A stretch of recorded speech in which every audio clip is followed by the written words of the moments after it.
Hi, y'all.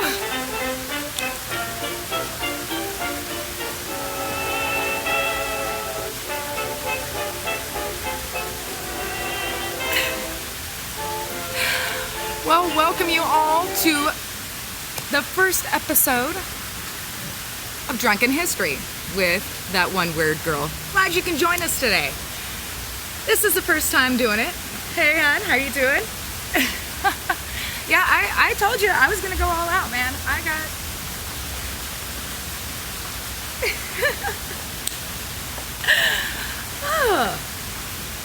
Oh yeah, I did the hair. I did everything. Homemade costume, by the way. Yeah. Now, in the spirit of talking about the Prohibition, and for those of you that don't know, it started January 17th, 1920. So, this being 2020, it is the 100th anniversary of the start of Prohibition. So I figured in honor of Prohibition, I'd have my, ooh, that had some sparkle to it. I'll have my drink in a concealed container.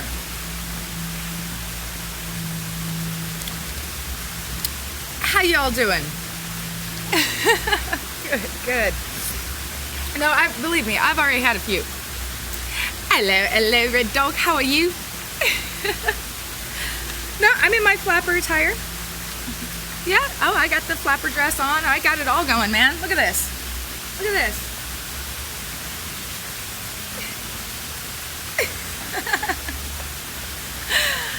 But, you know, there's actually a lot about the American Prohibition for some of you guys there on the other side of the pond.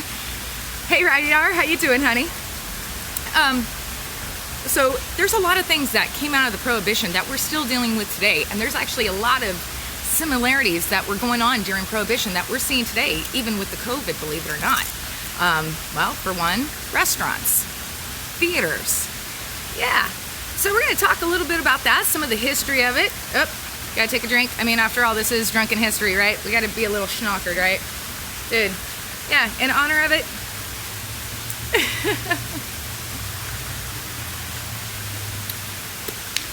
Oh, no.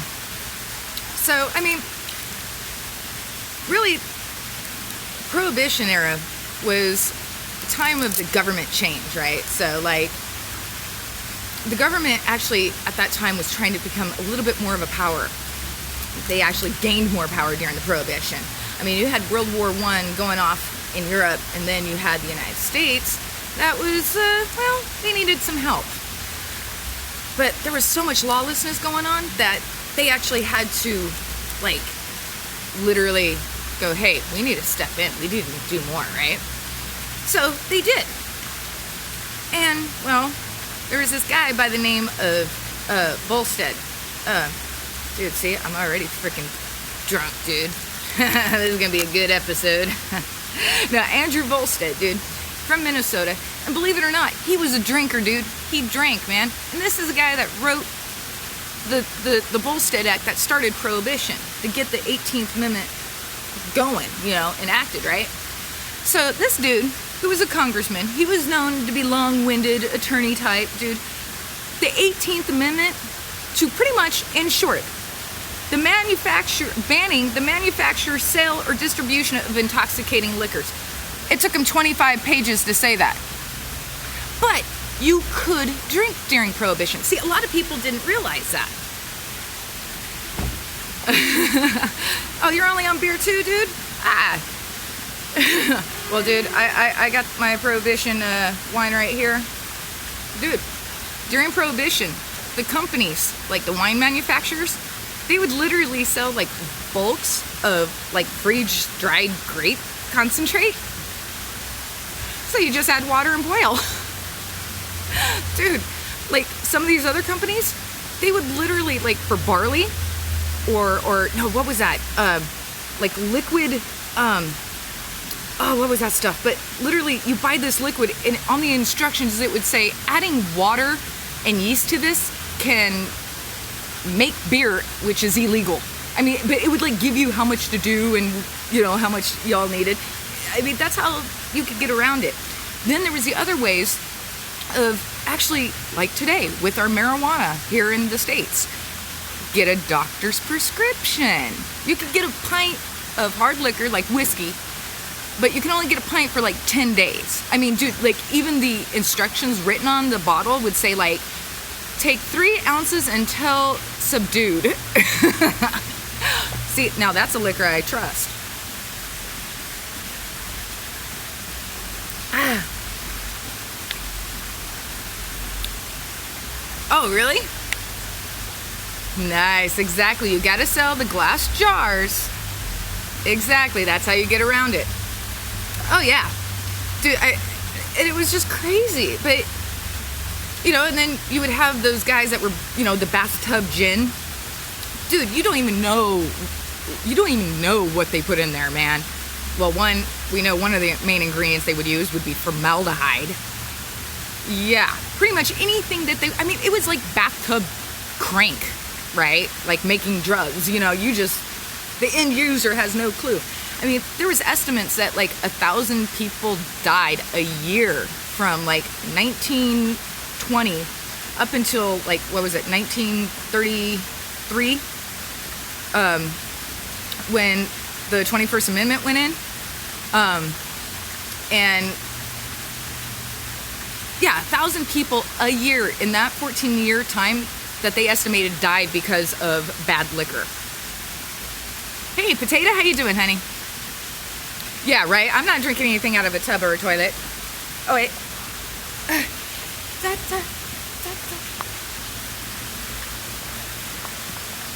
Yeah, I was never, like, an actual dancer, so. Plus, I'm drunk, so. No, I figure if I'm going to do drunk history, man, I better kind of look the part and stuff, so. Oh, yeah, no, I mean, it's a freaking science with the moonshine they make today. I mean, but you got to think the ingenuity that these guys had back then. I mean, you're out in the middle of the boonies, right? I mean, think about it this way. If it wasn't for Prohibition, we would not have racing as we know it, especially NASCAR. I mean, NASCAR, for one, would not exist without Prohibition. I mean, everybody knows that. But did you know what also happened during the 20s as far as inventions, dude? We had the convertible, the first like manually easy accessible removable top for a convertible. Headrest. Headrest was the thing that came out of the 20s as well. The Kennedys, yes. I mean, the Kennedys would not be in power for oh dear dad. Yeah, Everclear, dude. If it's not lit on, if you can't light it on fire, it's not worth anything.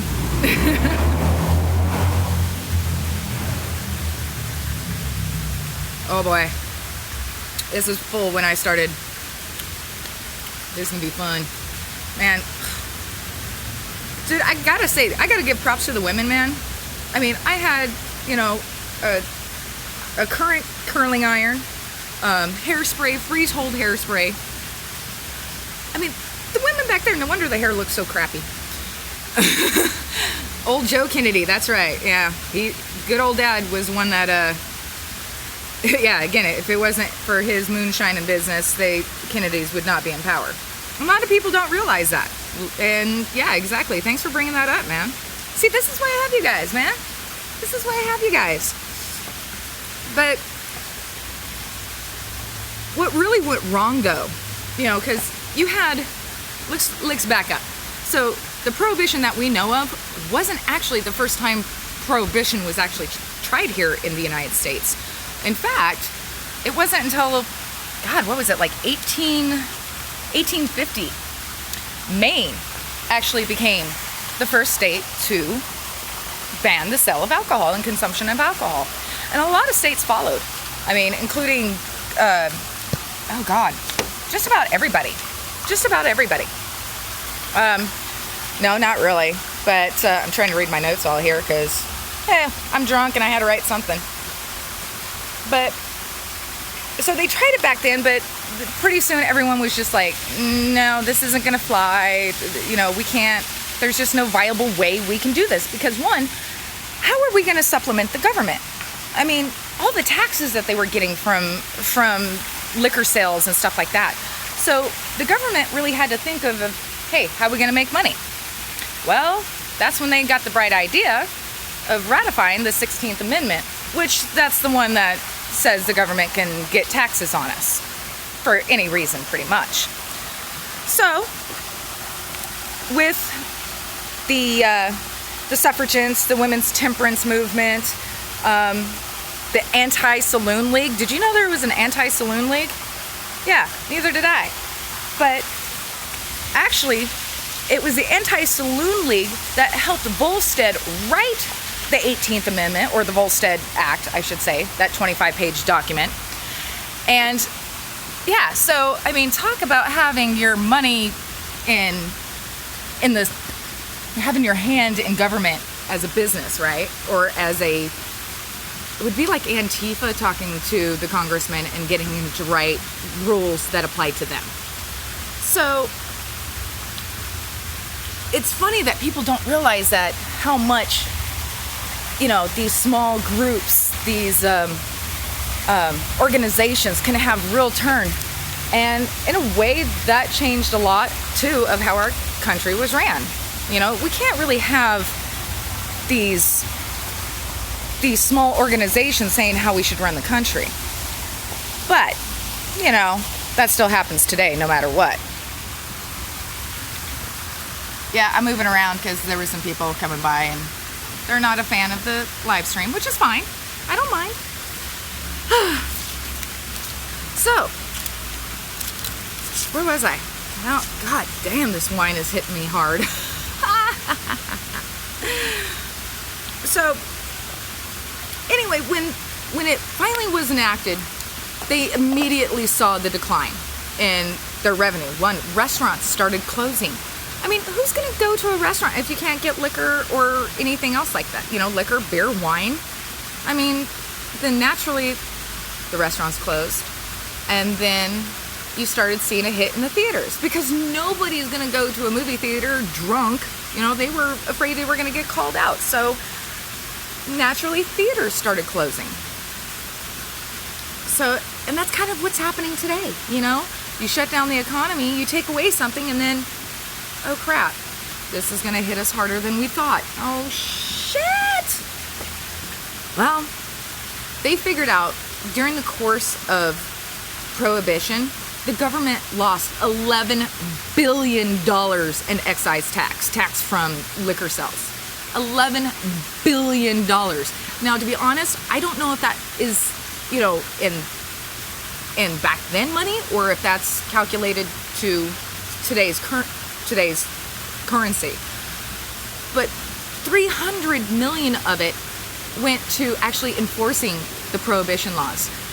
And believe it or not, the federal government only had 1,500 federal agents. That's only 30 per state. Right. Well, in the Volstead Act, he even wrote in there that the states are going to be responsible for, like, enforcing it. Dude, like, Maryland just went, okay, no. Well, and then that's where you heard about the briberies. Oh, yeah. No, we have those movie theaters too, yeah, where Red Dog was saying that, you know, there's these movie theaters that have restaurants in them now and serve liquor. Dude, those are, I can't remember the names of them, but there's a chain of them now. Damn it, I can't remember what it is. But I haven't been to one yet. So yeah, no, I've been to one that they had a bar and you can take alcohol, buy it at the bar and then go sit down. But I've never been to those dinner. I mean, I've been to, medieval times, where you get the freaking boxed chicken and shit.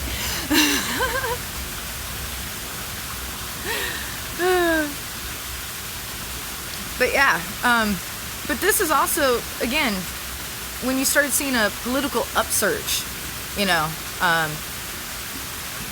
FBI started gaining more power. Internal Revenue Service started gaining more power. I mean, this was the birth of how we utterly hate the IRS, and it's all because of Prohibition. IRS is the Internal Revenue Service. They're the ones responsible. Again, I'm explaining to people on the other side of the oceans here that the IRS is who collects our taxes, who we have to turn in our taxes to every year.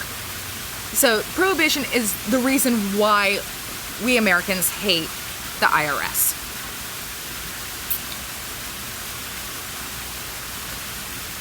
They bring it to you while the movie's playing, the food? Huh. Yeah, evil bastards. Dude, it is the most effective collective in the world. Dude, yeah, seriously. Yeah, collective service? Dude, man, they're quicker than But the moment that they owe you money, oh no, it's going to take them 6 months to get it to you.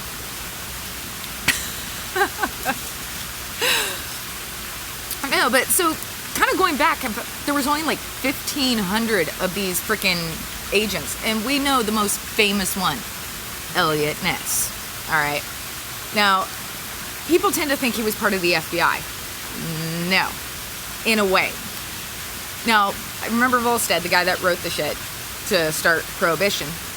He was a congressman from Minnesota. Gee, imagine in 1923, 1920 is when Prohibition started. In 23, he lost his election in Minnesota. Imagine that. So he actually became head of the service, what is it called? Hang on, let me get my notes here. The National Prohibition Enforcement Bureau. It was a federal agency. It was part of the IRS. So that's where Elliot Ness, he was hired from there. Now, it wasn't until like 1930 that, because of certain ways that the government was working, that they moved that sector over to the FBI. And so that's why we associate Elliot Ness with the FBI, but initially it was part of the IRS. I mean, and, we know why he's famous is because he caught Al Capone. Now, we know Capone, to the people, he was a saint. He was the one feeding the people, because also at this time we were going through the Great Depression towards the end, right? But when Prohibition started, dude, Al Capone, he was feeding the people. He was giving them a place to sleep. I mean, he was a saint to the people. But when the St. Valentine's Day massacre happened, everyone knew he ordered the hit. So, like, the whole country turned on him. Elliot Ness, when the St. Patrick's Day or St. Valentine's Day massacre happened, Elliot Ness was just like, I'm gonna get this bastard. I mean, he's raking in close to $60 million a year just alone in the bootlegging portion, dude. $60 million a year in 1925, dude. That's fucking insane. And then plus he has his gambling. He's making another $40 million a year off of that. So the dude's making $100 million a year and not paying taxes. Now you're getting the whole IRS thing, why we hate him. They got Al Capone, not for the murders he's ordered or committed or any of that stuff on his mobs. They got him on tax evasion. And then the poor bastard died of syphilis in prison. Yeah, funny how that cookie just crumbled, right? On top of the world one day and you die of syphilis the next. Poor bastard. No, not really. Not really. Oh my God. No, but one of the things that really was easy for the push of Prohibition, the women's suffrage movement and the Anti-Saloon League, really, they pushed for the barley manufacturers, okay? Because barley, again, is used to make beer. Well, they actually push it because now there's a war going on that we're obviously going to be involved in, World War I. They actually said, dude, this barley can actually be made for fucking, like, bread, right? Yeah, dude, The Untouchables, great movie. And did you know it was actually a TV show with Robert Stack? Yep. Yeah, but that's what I'm talking about. Elliot Ness, we know from The Untouchables. Yes. Now, they actually literally waged a war. The suffragettes, the women's movement, the Anti-Saloons League, the Temperance Union, they actually waged a war against the beer manufacturers. And I quote, PBR, Schlitz, Blatz, and Miller are German enemies. They were attacking our beer, for crying out loud. Talk about an Antifa move, man. Take one thing to make it your... But that's the thing. They're not Antifa because they were wanting the government to help them. I know, right? I know, right?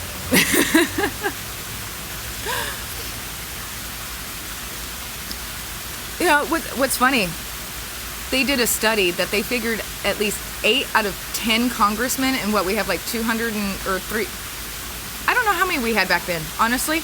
I'll have to look that up. But 8 and 10 congressmen were drinking under the table. These same motherfuckers that passed these laws and regulations were drinking. They had found freaking little door latches and shit in the old desk that was in the congressional hall, where they would store their little shit, and you know. Oh yeah, dude. Fucking bastards. Oh yeah, by the way, it was Democrats.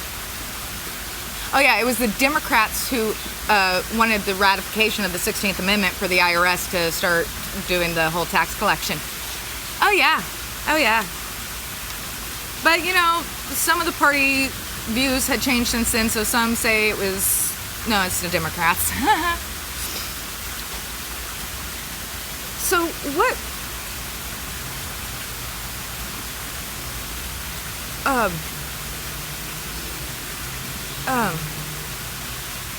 Dude, I'm drunk and I lost my train of thought again. Oh, dude.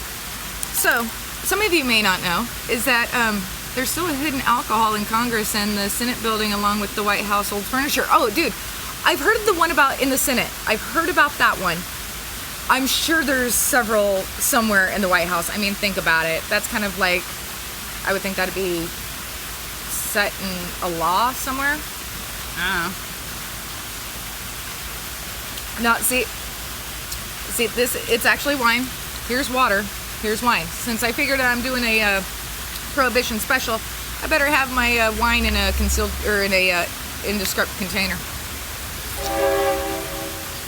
But hello to you too.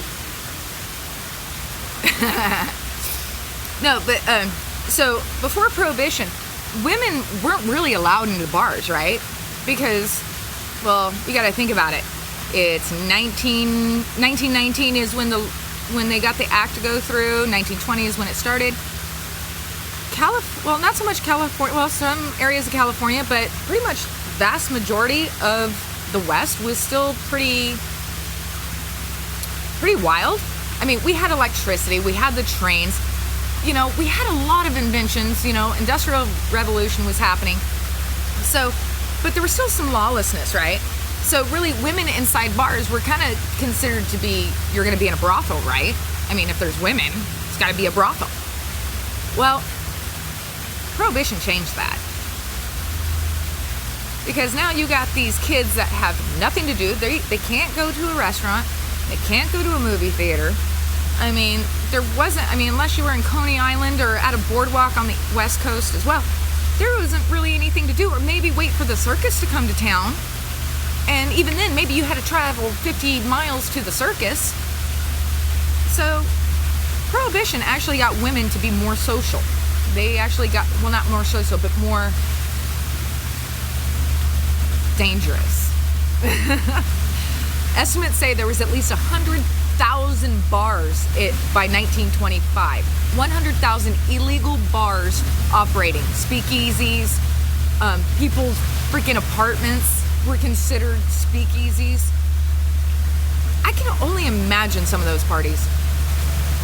And the smell, honestly. I mean, also you gotta think 1920, highlight of perfume, stuff like that in the States. It was very big and considered hoity-toity if you smelled real good. God, the smell would just, ugh.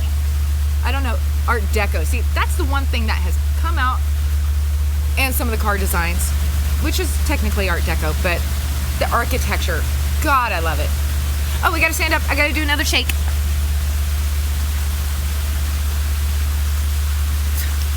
Told you I'm drunk. Liquor and cigarettes, yeah. Oh, you know what?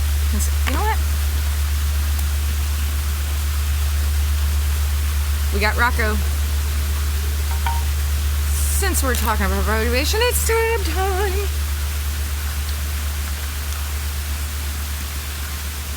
I know, it's a little boring, but hey, I'm trying stuff different. You know, never know.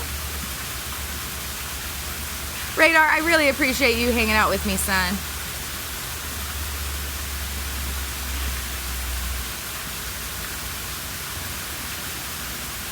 Oh, you've been to like an OG one in Charleston? See, I think that would be so cool. Well, I mean, like, even in Europe, you know, how they have the old pubs in Ireland and England, you know, you have the tobacco stains. And it's really cool, too. Andrew, dog, thank you for hanging out. What was I fucking saying? Oh, yeah, Tombstone, Arizona. There's one, you know, it's like all original buildings, right? And the one place where they take like old-timey photos, right? They freaking, they tell you don't jump down when you get on, you know, like the little bar, you know, to sit and take your photos. They tell you don't jump down because you're going to go right into the old opium pit. Yeah, dude, imagine scraping off opium, right? I know.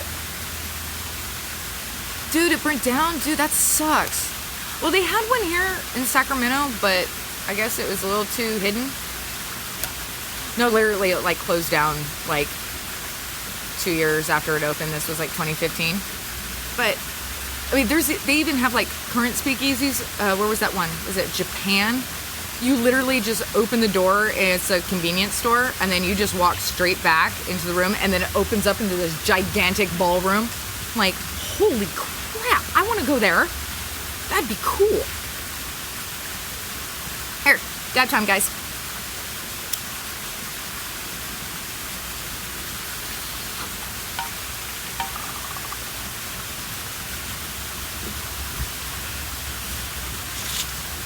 Oh my gosh.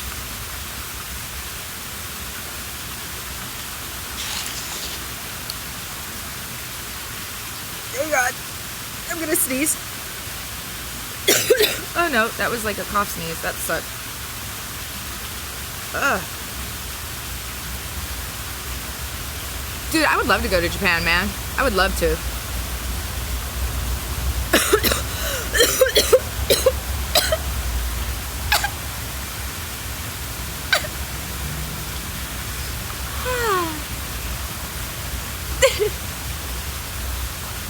So going back, you know, there was actually a lot of states that, even after the end of the Prohibition, there were still like several states that stayed dry. I mean, completely dry afterwards. Like Kansas, it wasn't until 1948 that they freaking opened it. It was 1937 was North Carolina. But by 1966, all the states were open. Now, there's still something like 500 counties and parishes, as you guys call them down there in the South. Those parishes. Jefferson Davis Parish. I'll never forget that place. Anyway, those are still considered dry counties. Now, there's still some like blue laws, as they call them. Honestly, I can't remember where the term blue law came from, but where like you can't buy liquor on a Sunday or on election day, or you like in some areas you can't buy a car or buy furniture on a Sunday. It's like you can't buy a horse on a Sunday type of deal. I mean, it goes back to like old school, right? Yeah, I know. In Tennessee, I mean, isn't it not Jim Beam, but Jack Daniels, Lynchburg, Tennessee, the county, you can't even like technically drink it because it's dry? Yeah, I'm pretty sure it's Jack Daniels. But yeah, in Lynchburg, yeah, that'd be Jack Daniels. Yeah, you can't even freaking drink the liquor.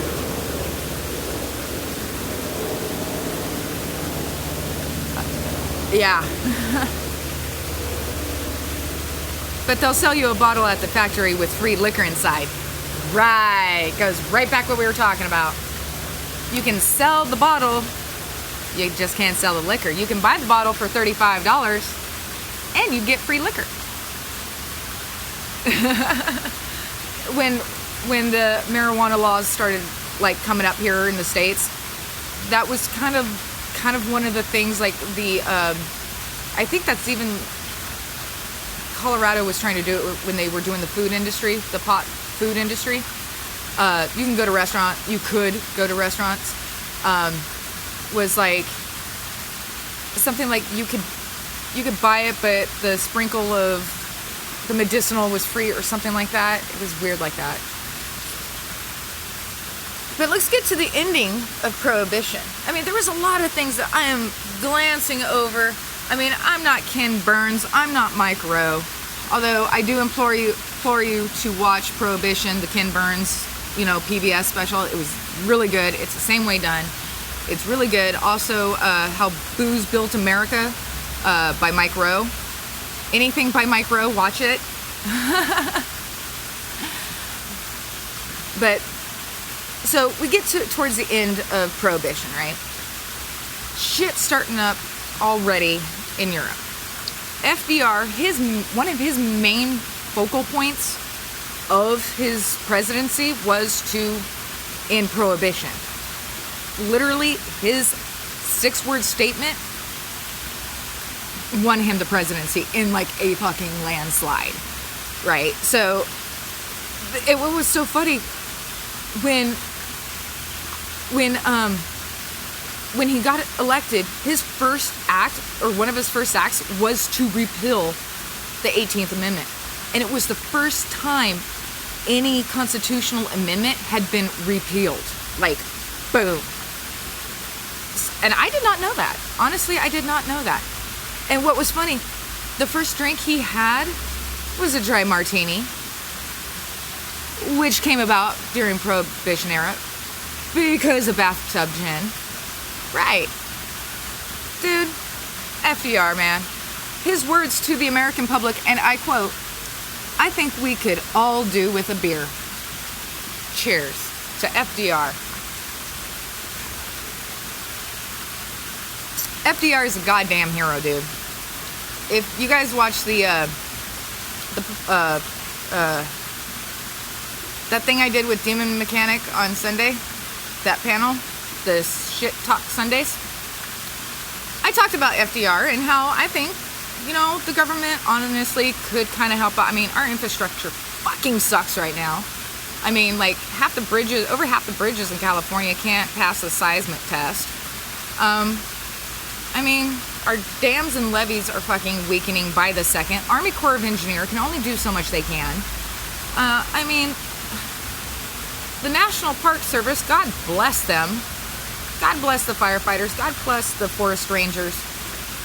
But I think the government could stand to have another small government-sponsored workforce.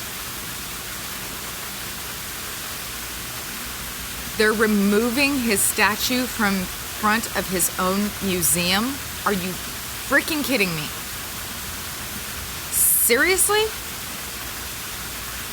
Let me guess. I can't even guess. Why would they do that? I mean, to me, that's like taking down the 54th Massachusetts monument to me. They called it racist.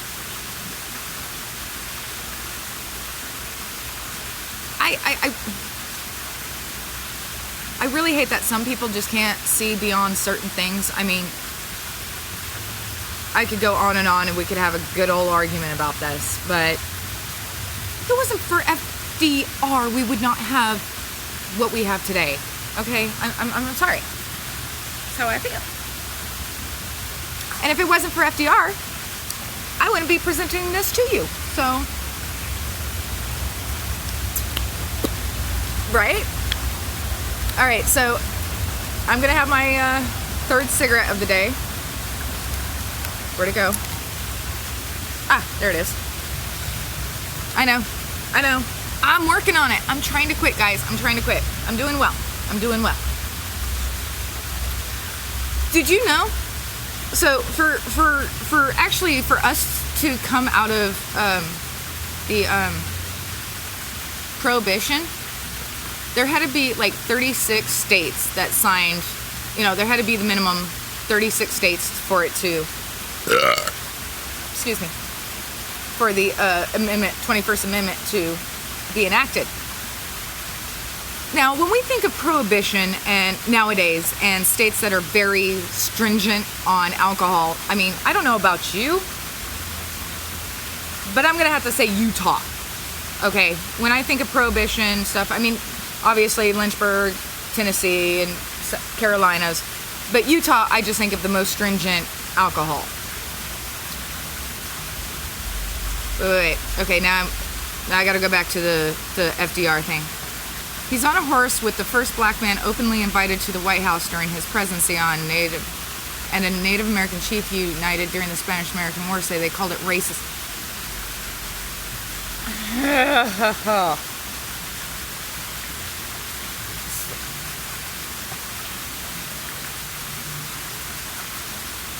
Okay, you know what? I'm calling in arms. I am calling in arms of knowledge of freaking people that know history, that can explain history to people. Oh, wait, what? Why? Because the people that are trying to get this shit happening, they don't freaking listen to anything else. But I want to call in arms of mental arms of trying to teach people history correctly. I mean, do they realize how big of a step that was?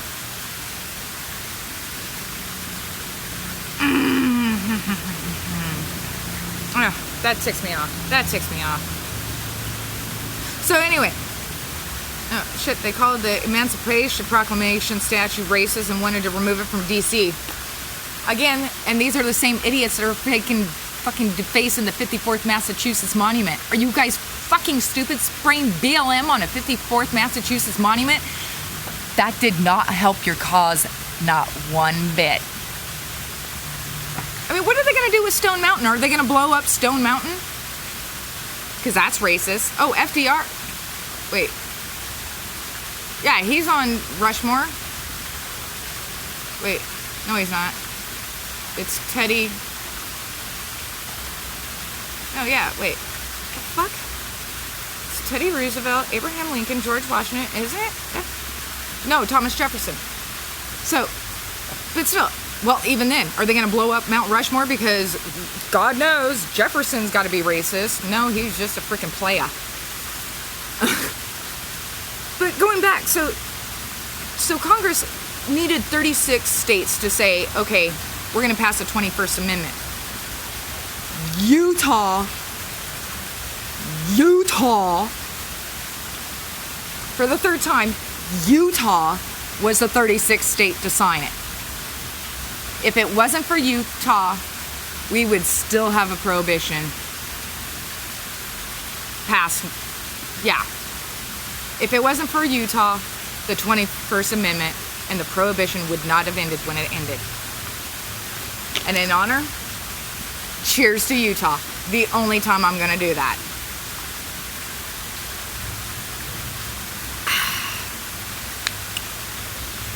I started that full.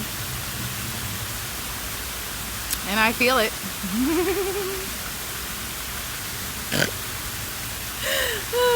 I snorted. Dude, so like when the 21st Amendment was passed, New Orleans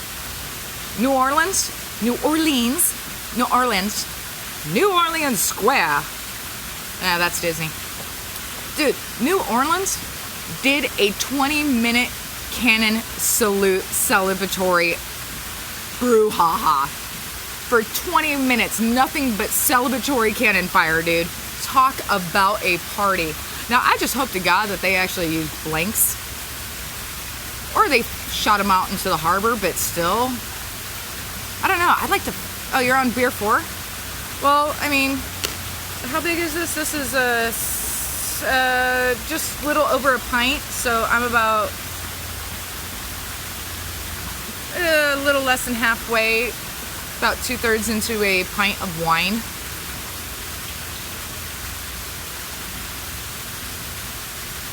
Oh, yeah, I did that. I shook my eyes and I got a little dizzy.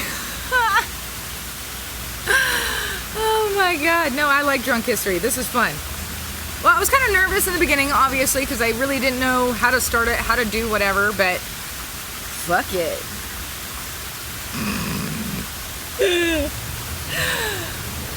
Dude, that one drunk girl, dude, you nailed it. You freaking nailed it. So there was actually, I did a little extra digging, right, through the 1920s, and I wanted to see, like, what was invented in the 1920s?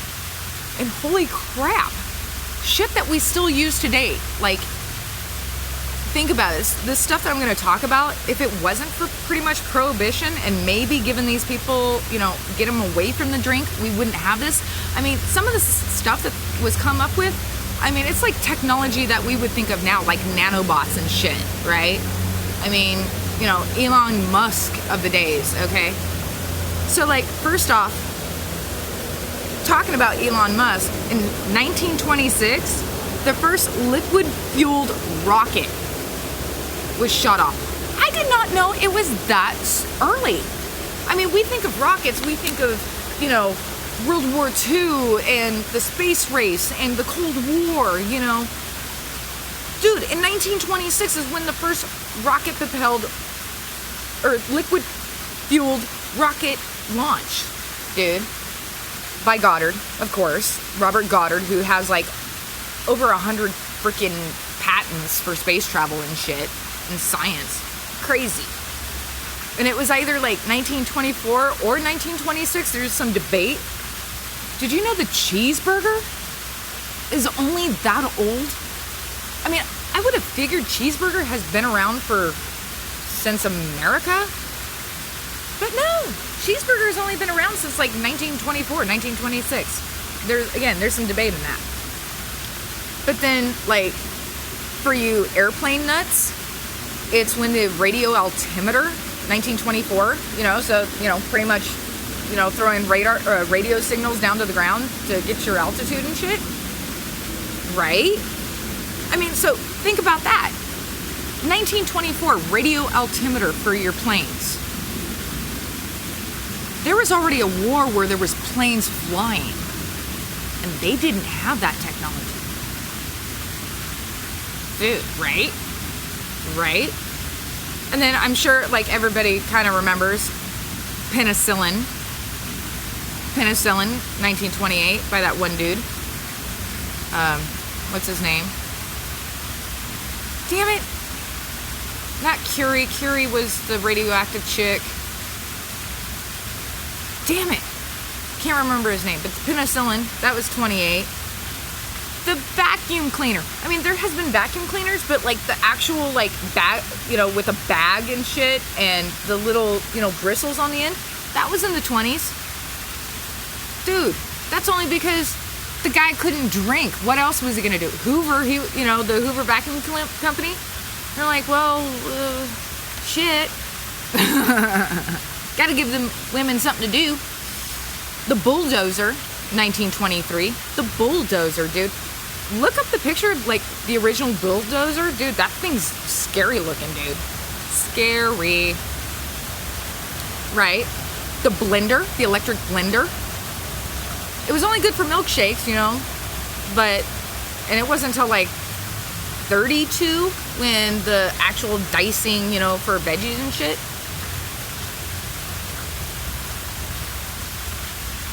Vacuum's supposed to be leaf blowers, but it made a dust storm inside, so they turned it around and it worked.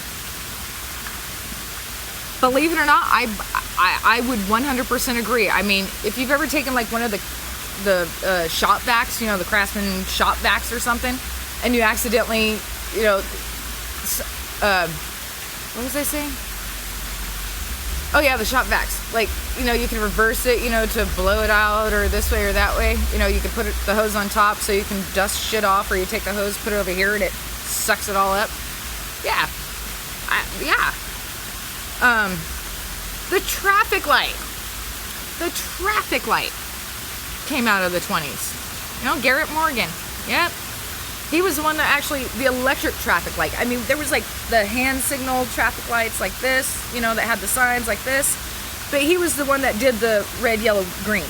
So we have him to thank for having cops pull us over for another reason.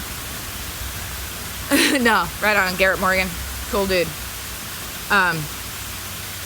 Band-Aids. Band-Aids coming out of the 20s. Bird's eye frozen food. Now, there's one we actually take really for granted. Frozen food. I mean, one, not every household had a refrigerator. You still got milk from the milkman, or you went down and got flour to make your own bread type shit, okay? Or got eggs from the chick down the street type of deal. There was no refrigeration. But But they have found, Bird's Eye found that, hey, we can freeze this stuff, the flash freeze it, and send it a little further to these stores. You see what I'm saying? That can't have the broccoli because broccoli isn't grown in their area. But if they flash freeze this stuff, ice block it, they can take it to the stores. Now people can have broccoli, have their carrots, have their onions. You know, and to think, this came out of an era, time when there was no, you can just go and buy beer. I mean, again, you could still drink. You just couldn't make it or sell it or transport it. So, excuse me. No, there was something else I wanted to grasp upon. And with all my notes, oh yeah, you really want to know that this was drunken history? Besides the fact that I'm going to take another drink of my wine.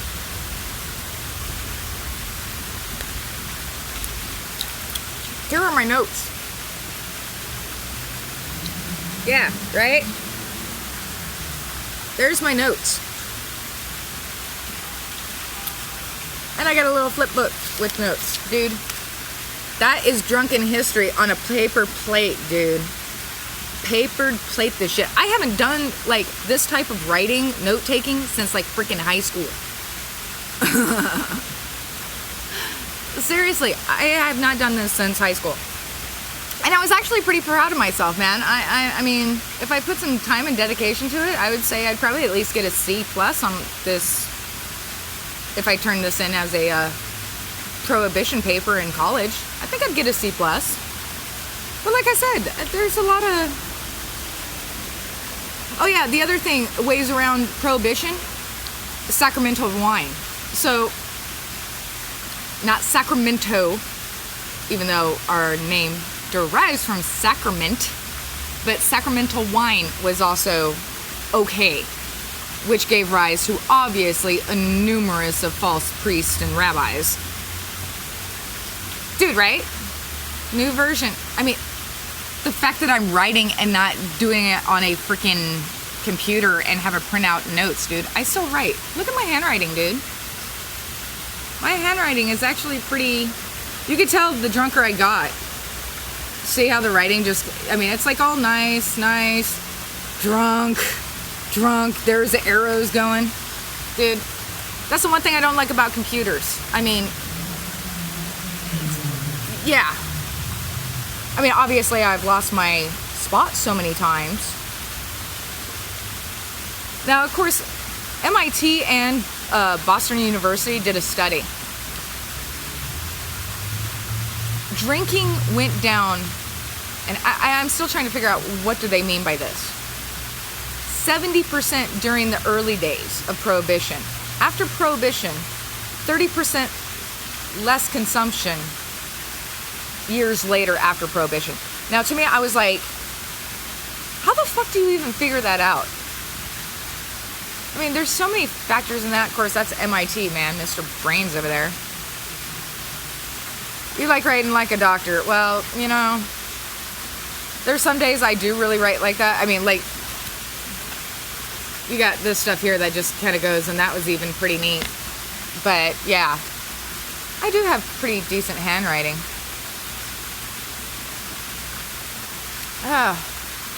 But yeah, what still boggles me is that the government enacted this law that they wanted the entire United States not to have liquor, right?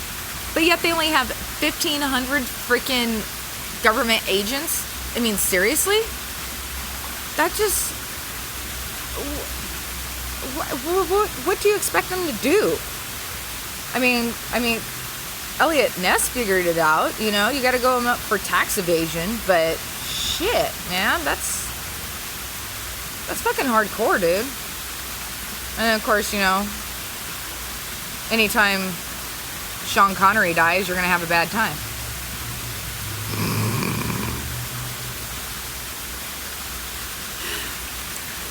The other thing is too, and I forgot to bring this up. So during Prohibition, it really gave rise to the gangsters, how we know them. Okay, you know, the gangster movies, the flappers, you know, all that. But the other thing we don't think of is The corruption. Yeah, we do think about the corruption. Corruption was huge, especially Chicago, the big cities. But it just didn't extend to the big cities. It even went to the rural areas too. And if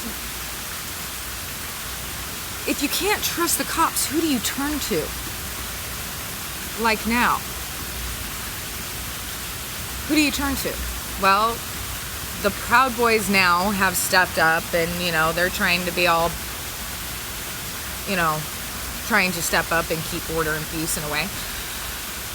But you really saw the uptick of the Klansmen and other certain extremist groups in the United States that pretty much, and I'm going to say this, and this is going to cause a lot of controversy, but it's the fucking truth, people. Get over it. In some areas, if it wasn't for the KKK, there would be a lot bigger issues going on in certain counties during the Prohibition, okay? Again, I am not condoning the KKK in any way. All I'm stating is in the 1920s, the KKK was pretty much who you called to take care of any law. It doesn't matter if you're white, black, Hispanic, Asian, what the deal was. You called the KKK in certain areas, okay? Again, I am not condoning the KKK in any way, but I want you to know your history. I want you to know the facts, okay? That does not change the belief on how I feel about the KKK. It's just facts. So that's how they really became prominent even after during the Great Depression. KKK, other clampers, and that's where they gained a lot of their popularity from in the 1930s. And a lot of people associate that the KKKs were nothing but white people, and that is not 100% true. Yes, they were very hardcore sects, that they were, okay. But why do you think they wore the white robes too? Obviously to cover the faces and stuff. But the whole Clayton Bigsby thing of Dave Chappelle, that was not, unfortunately, uncommon, okay. So, there's that. Now, I'm sure somebody's going to clip all that and just go, oh my God, that one girl's a fucking racist. No, I'm not a racist. I'm a fucking historian, people. Yeah, I'm buzzed. Shot time.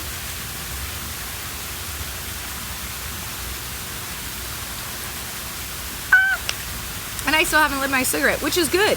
This is good. I'm not lighting my cigarettes, just boom, boom, boom. Although, I do have to say, the makeup, the hair, royally sucked in the 20s, but that's not their fault. They tried to make themselves pretty with what they had, okay? Just saying. But the makeup sucked, okay? The clothing, the styling, hands on, guys. Hands up. What else? What else? I'm drunk and I had some more things that I thought of and I can't remember now. I don't know. So I went over the bootleggers, NASCAR, kind of just glanced over that. Which I'm sure Demon Mechanic would be mad at me. But I'll save that for a NASCAR Drunken History. I'll do that. Yeah, I'll do that. I'll do a NASCAR Drunken History just for him. Well, I'll do a racing. How about I'll just do a race? No, that's a lot to cover, though, in racing. That is a lot of cover. So, do you guys actually have any questions about Prohibition or anything like that? I don't know. Oh, one other thing. So when the drives, you know, the suffragettes, the anti-saloon league and all those guys, one of the things that they really try to push for, again, like now, there's a mass immigration to the United States right now. We all know that. And it's actually pretty much always been like that, right? So the social conservatives, socialists, conservatives, should say. I mean, we had what was it, 1918, we had 20 million immigrants that had immigrated to the United States in like 10 years. From like, yeah, it was like 1908 to 1918, we had 20 million immigrants.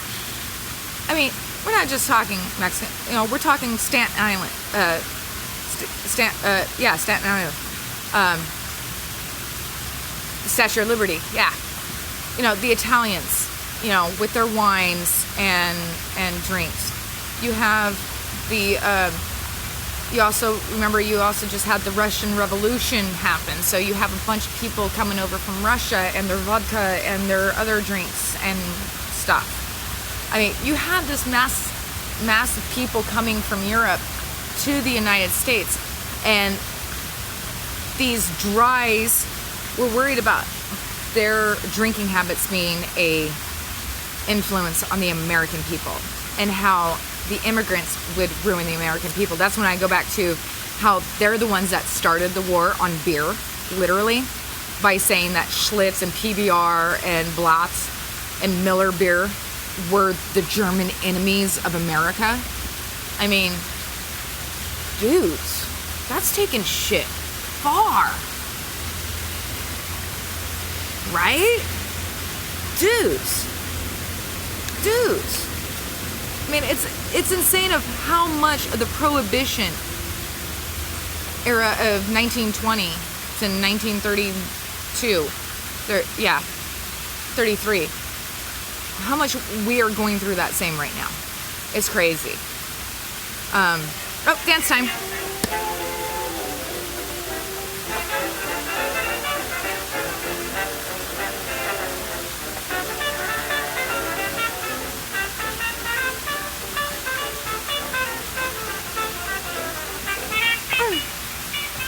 Yeah, well, I don't have a Victor phonograph record, but I have a cell phone, so.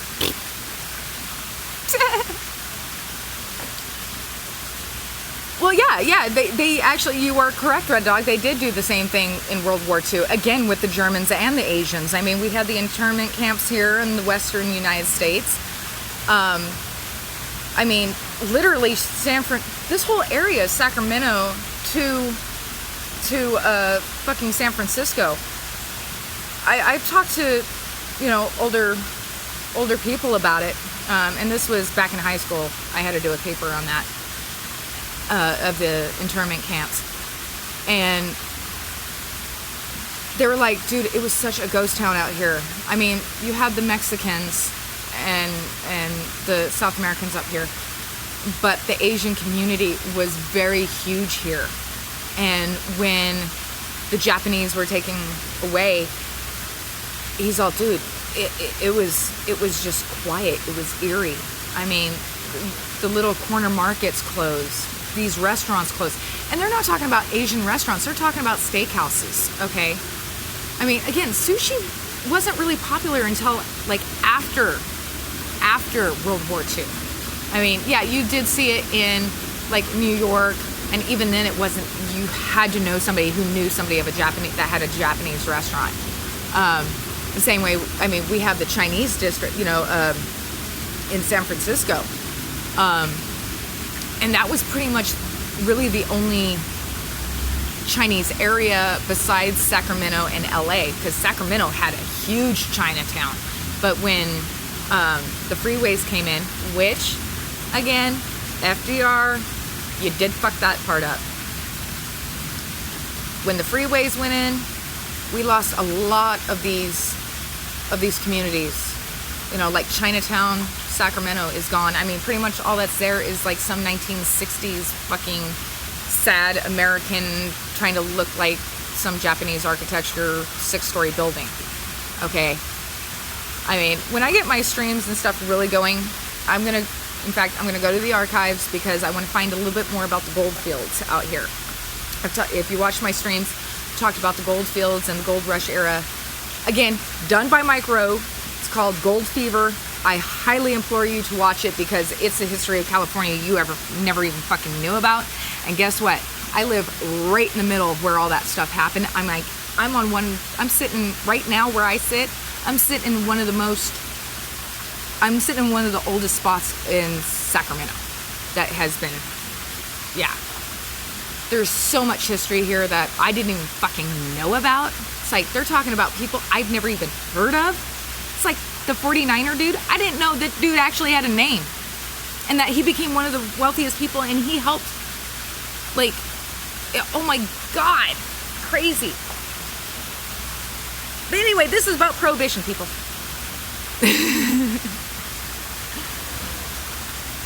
Cheers. Oh yeah, my hair, yeah, this thing is so silly. Oh, I got my hair, like, I only have half my hair done. I got a curling iron and stuff. Oh yeah. Oh, I should have, like, pinned it up like this, and I guess that would be a little bit better. I don't know. There we go. Actually, I guess that is a little bit better. Now I look like Princess Leia on a bad day. Princess Leia just woke up. Oh my God. Told you it's drunk history, people.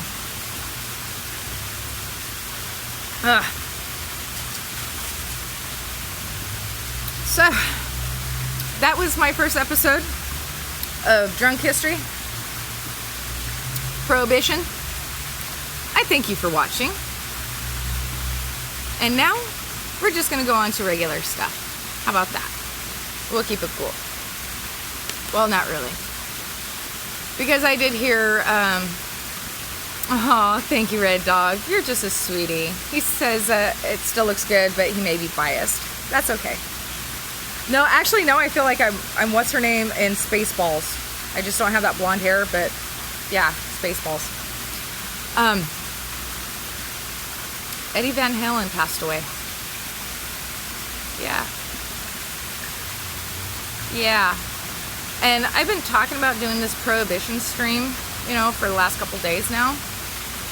Actually, last week or so. And it's kind of odd and weird at the same time. Because we all know Eddie was a party hardy, you know, he drank and he smoked. I mean, he died of cancer. And the fact that the day, I mean, and like I said, I advertised this, I've been talking about this since yesterday, about doing the stream, and he passes away when I'm doing a thing on Prohibition. So, but, oh, if you guys can, I am getting a mailbox now. I'm going to get a post office box. Yay! I'm getting a post office box. So, if you can, because it's $10 a month, not gonna lie. And I can get it at 3 months of time, so it's $30. If you can donate, Cash App, PayPal, that would be awesome. If somebody can do exclamation point donate for me, please, in the chat, exclamation donate, that'll throw up the link for my PayPal. If you guys don't mind giving me $1 or $2 or $5 or $30. Red Dog, thank you so much, my dear. My God, thank you so much, Red Dog. I thank you. I thank you. That means a lot, dude. Thank you, Red Dog. Dude, you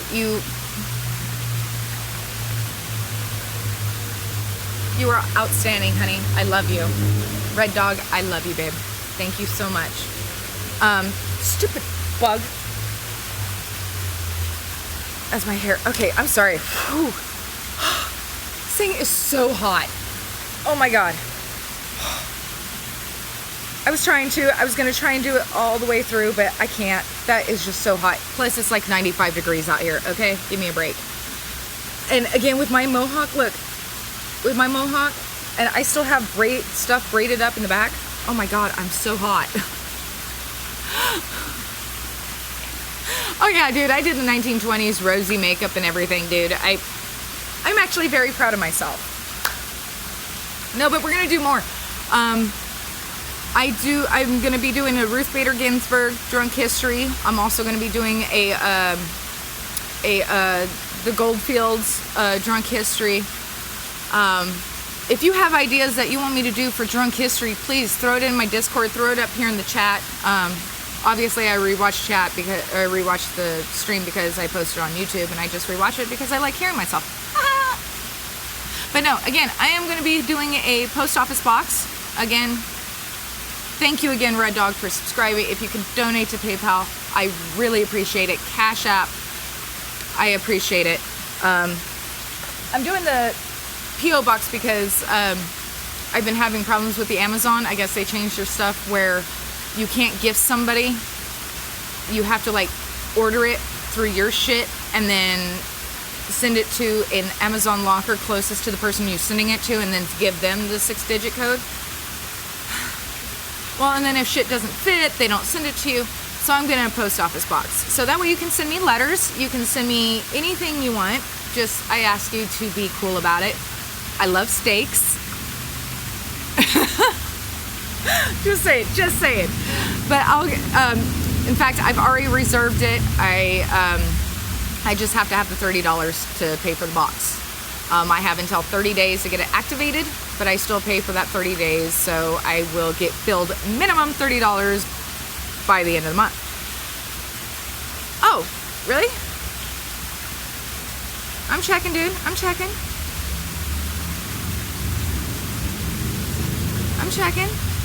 Red Dog, what'd you do? Wait, now I gotta log in.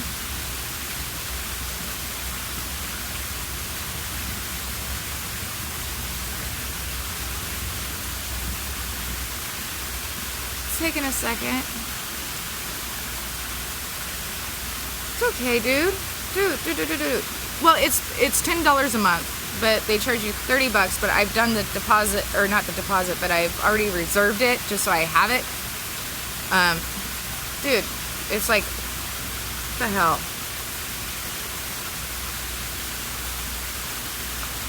Oh, dude, whatever you fucking donated, I fucking love you, dude. I fucking love you. Because it's not, again, I'm on my old crappy phone that I'm trying to do stuff, and it's just being hella slow. Red Dog. Thank you. Thank you so much. Thank you. And you know what? Thank you to everybody that has been in here with me and supported me, and not even supported me, but you've supported me by hitting that follow button. Oh yeah. By the way, obviously you've probably seen that Bikini Day has been taken down. That was done for a reason. I am saving it. Plus, I did get a letter of, it was a nice letter from a certain company saying that although you have not violated any terms of service, blah, blah, blah, blah, blah, blah, blah. It was a nicely written email, so I took it down, and maybe someday I will get an OnlyFans, but I will be setting up a private channel in my Discord, so maybe if I give you certain permissions, you can get in there. Oh my god, Red Dog! No, it's okay, baby. Dude, you subscribed. 20 bucks. But yes, it is $10 a month. Dude. Red Dog.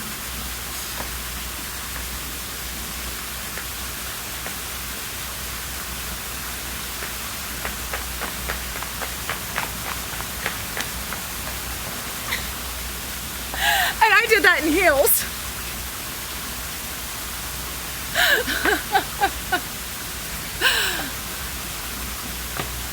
Yeah, I know, it's fucking lame, and I wasn't gonna push it because I am a new streamer. I don't know what the hell they have on them, but it was just that pretty much that they are watching me now. I think that was pretty much the intent of the letter, is that they are watching me, and that they, I don't know if I was reported, so I don't know if it was that, or just if it's one of their, if they have a bot or something that automatically identifies stuff like that. But it wasn't saying I was being banned or anything. It was just like, it was pretty much like, although you have not violated any terms, you know, we just want you to, you know, pretty much reread the terms, make sure you don't do anything stupid. So they weren't like telling me to cease, but they were just like, hey, cool, you're doing okay, but just be careful what you do. So it's like, okay, that's cool. And I respect that, dudes. I respect that. God, I got a lot of hair, even though I've cut like half of it off. No, but Red Dog, thank you so much, bud. God damn it. Love you. Thank you. Thank you, thank you. I'm gonna, in fact, Red Dog, in your honor, my dear, dab time. No, I want to do a lot of more drunken history, although I have my notes a little bit better.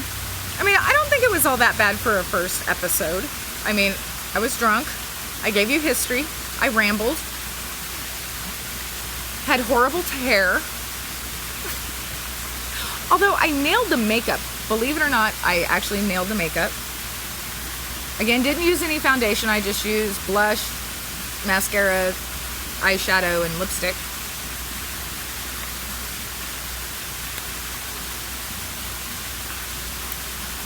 Just gotta make sure nobody's around. Dab time, guys.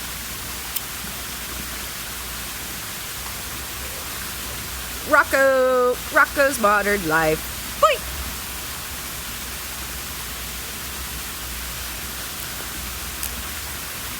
Oh, shit. Dude. My God, dude. Thank you so much. Jesus Christ. I love you, dude. You know what? Wait, don't I have you, Red Dog? Didn't you want to be in the raffle for the magnet? I got Andazant, Bigger Redhead, Crisis 24/7, and Cocaine Barrett. Okay, cool. I'm putting Red Dog.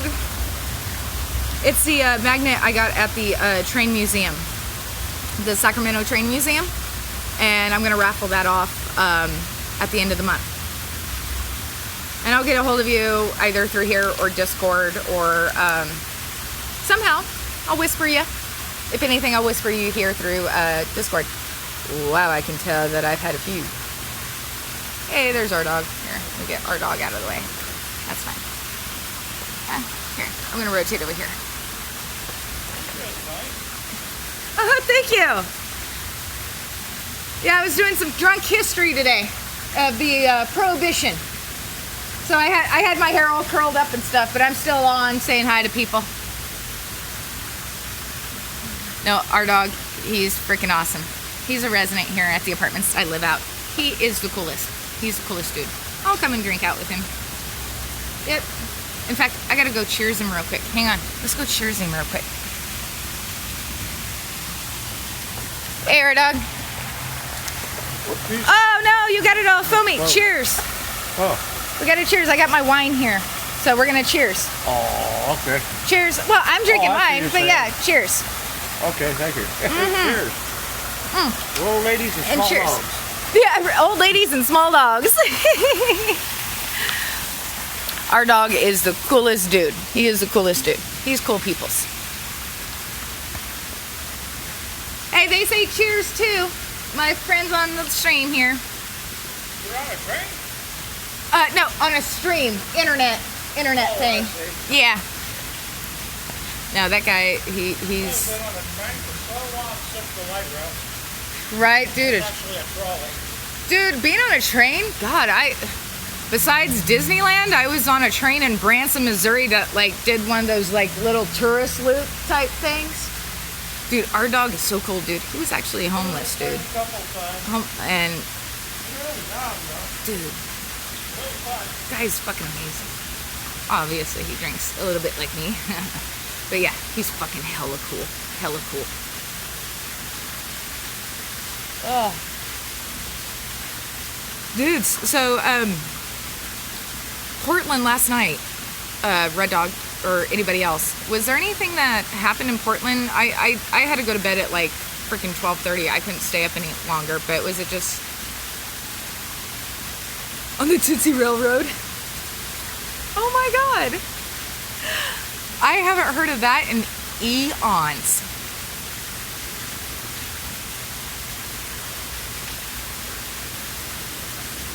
The Tootsie Railroad. Oh my God.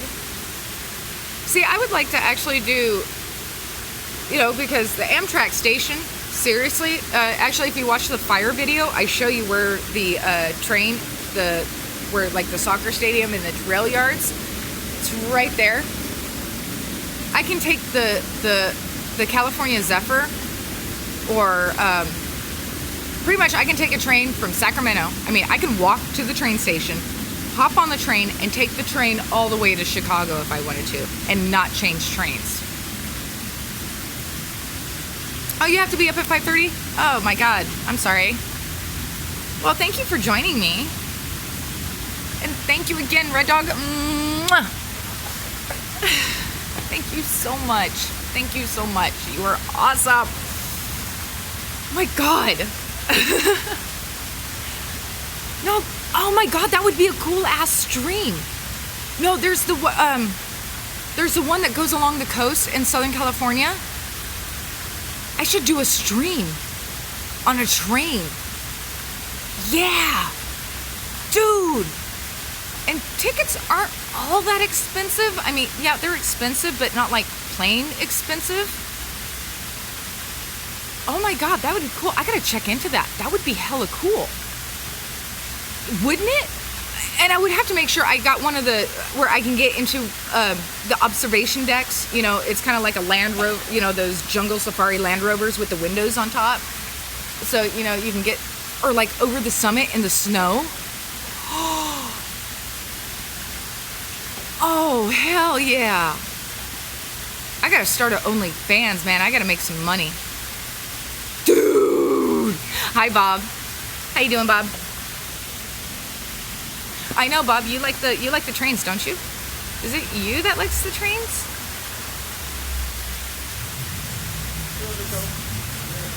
Hey.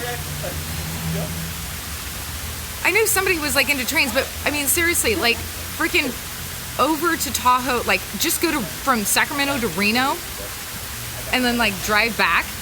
Oh, hi, sweetie. You got to see the cutest, ugliest dog ever. Guys, look. Come here, sweetie. What's this? What's this? Look at that tongue, guys. Isn't that the... Come here, sweetie. Isn't that the cutest? No, that's actually a full-grown dog. That's a full-grown dog, dude. And the tongue hanging out. Dude, so freaking cute. No, it's a resident here. It's his dog. I love that dog. It's so cute. It like, yeah, right? Still a puppy to a husky. A husky goes, you look like a dog, you smell like a dog, but I gotta taste you first. No, I have a boxer pity mix, and certain dog, dude, his best buddy besides his adopted brother, which is a Shiba Inu, was a 3-pound Yorkshire Terrier. Oh my God, you should see Shadow. You guys have seen Shadow before. Shadow and Biggie. Yeah, right. Biggie was his name. Dude, his mom bought him little wings, so he had little bat wings on his back. And here's this 3-pound Yorkshire Terrier running around with bat wings. It was the cutest thing ever. Seriously, it was the cutest thing ever. No, seriously. We're going to do a train stream. Okay, seriously. Bob, if you're just joining, I am now going to be getting a P.O. box. In fact, I will go to the post office tomorrow, finalize that stuff. Thank you so much. Oh my God, yes. Yes. So now you guys can send me anything you want. Again, I just ask you to keep it at least PG-13, rated R, but not rated X, please. That's all I ask.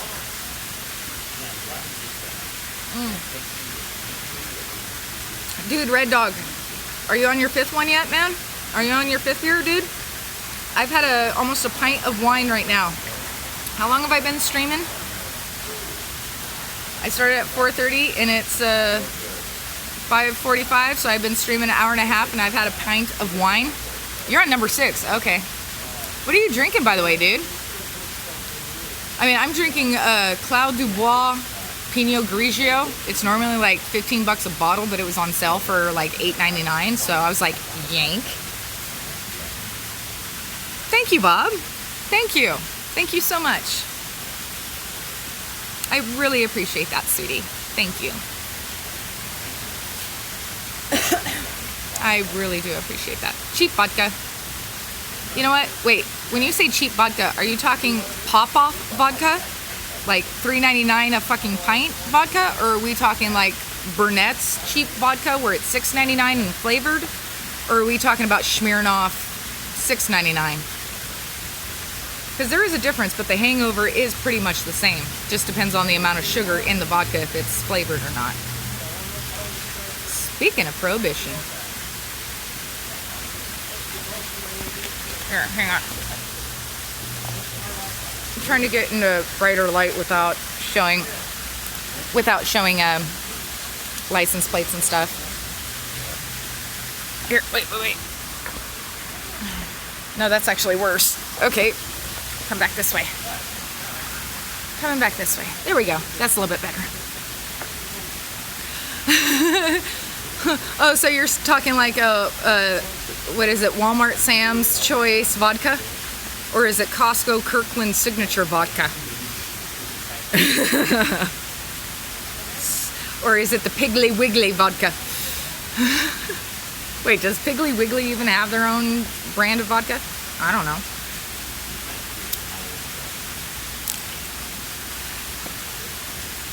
Winn-Dixie! Oh my God! Okay, so I was off. That was the only one I didn't say was Winn-Dixie. Oh, I'm sorry, sweetie. I'm getting all excited. I'm talking to the invisible people on the magic phone. The little dog's going ape shit.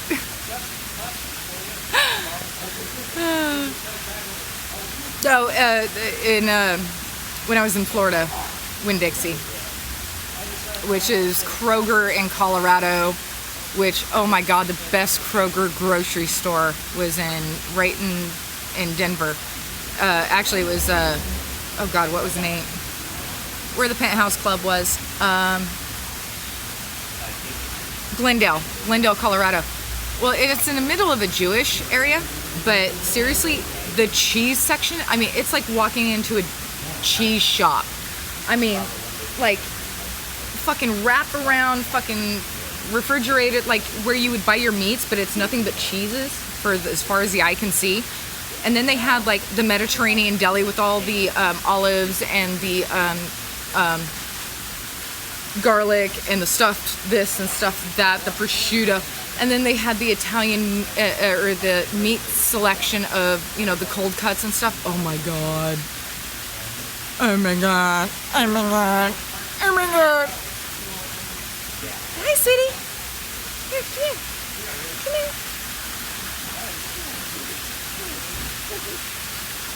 It's okay. Oh, look at her.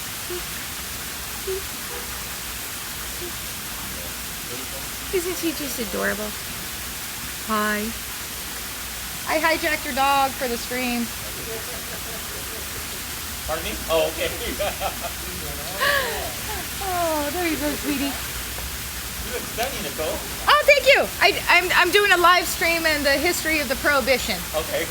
So I had my hair all done up, but I was like, man, that's freaking hot. How the hell did those chicks deal with that? I've never seen you look like that. Thank you. Oh, dude, he's so small. No, she's like maybe 3 pounds, maybe 3. Yeah, dude, she's so cute, so tiny.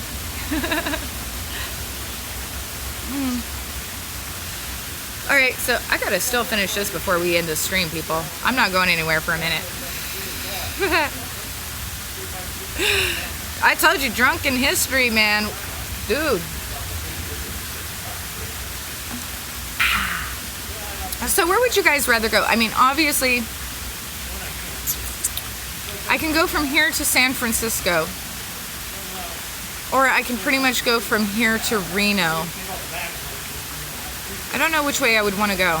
I don't want to go through the Central Valley because, one, I lived in the Central Valley. There's nothing but flatland. It sucks. And especially if it's really, you know, smoggy and, you know, smoky and shit. But I think a Tahoe-Reno trip from Sacramento to Reno on a train, I think that would be pretty epic. I don't know about you guys. I think that would be pretty epic. sounds like real fun. I'll check into prices. I'll let you know. Or, you know, in the next couple days, I will have my P.O. box. So if you guys feel so inclined, I'll let you know of dates that I can travel.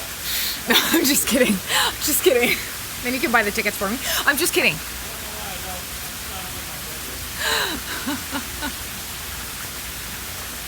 But let's see. I mean, you know, with the wildfires going on, I mean, I wanted to go to Napa, but that's out of the question.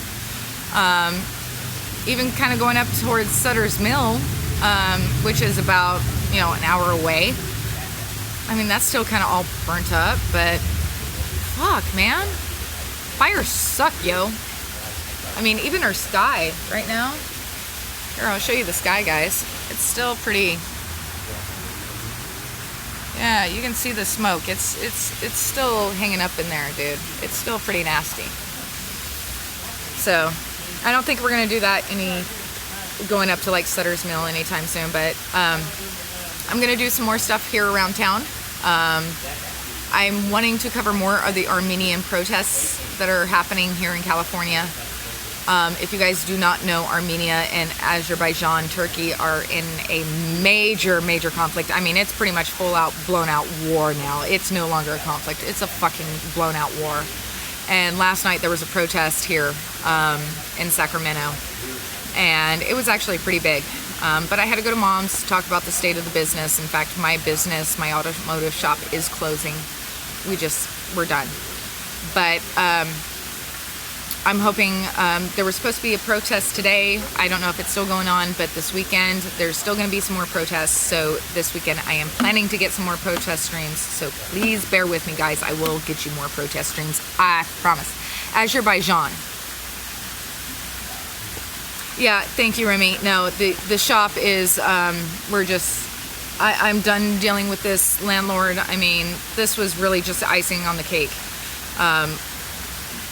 The roofers won't come out and patch up the roof because it needs replacement and they can't patch it anymore. Half the electrical hasn't worked. And then with this plumbing issue, you know, it's minimum $8,000 for him to get this taken care of. But there's no guarantee once they put in the city clean out that they can actually reconnect our pipes because those might be asbestos, etc., etc., etc. So we're going to be done. I don't know if we're going to carry on the company name and restructure the company name. But there are some things that we are thinking about. So, you know, not all hope is lost. But if anything, I'll get a job somewhere, automotive, you know, parts house or something like that. We'll figure it out.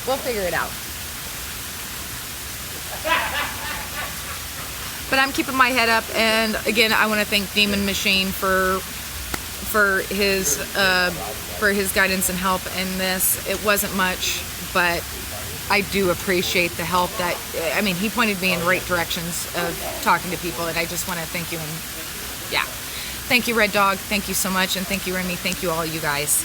I mean, again, I look at silver linings. I started this stream a month ago. I mean, I don't have Twitch Prime. I don't pay the Prime stuff. Yeah, I'm a car mechanic, just like Demon Machine. Why do you think I'm on his Shit Talk Sundays and I'm always throwing up shit in his chat when he's working on his cars? No, yes, I've been in the automotive industry for over 20 years now.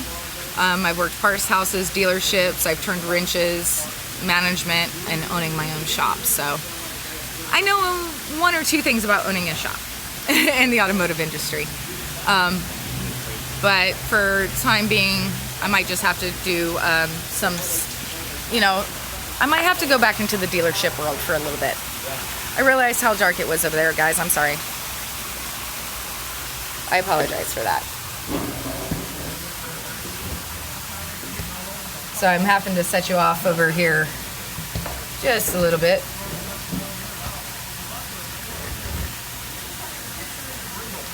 But yeah. So yeah, it's going to be an interesting next couple of years. We'll see how everything happens, how everything progresses. But, you know, I believe everything happens for a reason.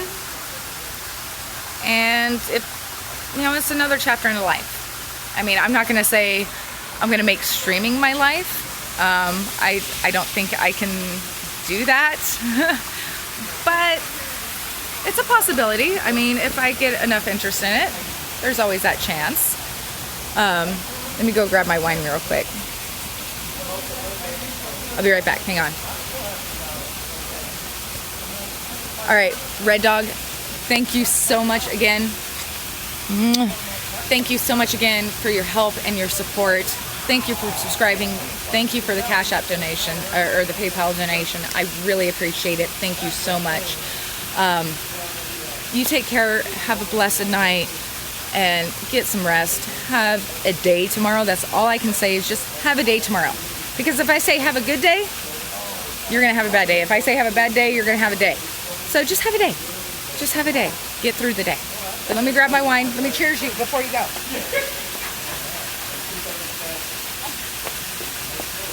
Cheers to Red Dog. Thank you. Thank you guys. Thank you for following. Thank you for subscribing. Cheers.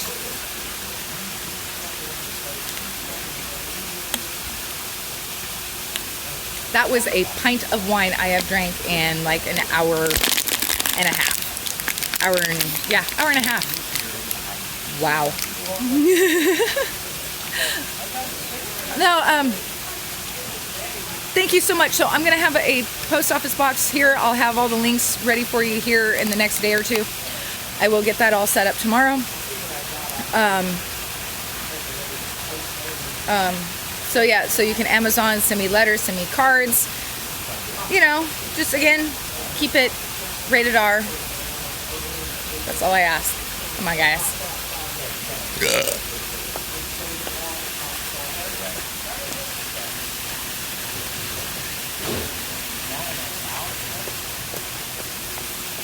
I'm better now. No, I just went to throw away my bottle. All right, guys. Well, I'm going to end it on this note. Please be safe out there. Be kind to each other. Cover up if you're required to. And if not, you know, just keep your distance, dude. Right now it's all scary. Again, thank you for episode 1 of Drunken History. Thanks for hanging out with me. As always, it's a pleasure. Thank you to Red Dog. Thank you to everybody who has been here and helped and supported me, even by following, even by liking on Facebook, or not Facebook, but YouTube. I really appreciate it, guys. And you guys have a blessed day. You guys all take care, and I'll see you guys all later. Okay, wait, that was dumb. I love you guys. Bye.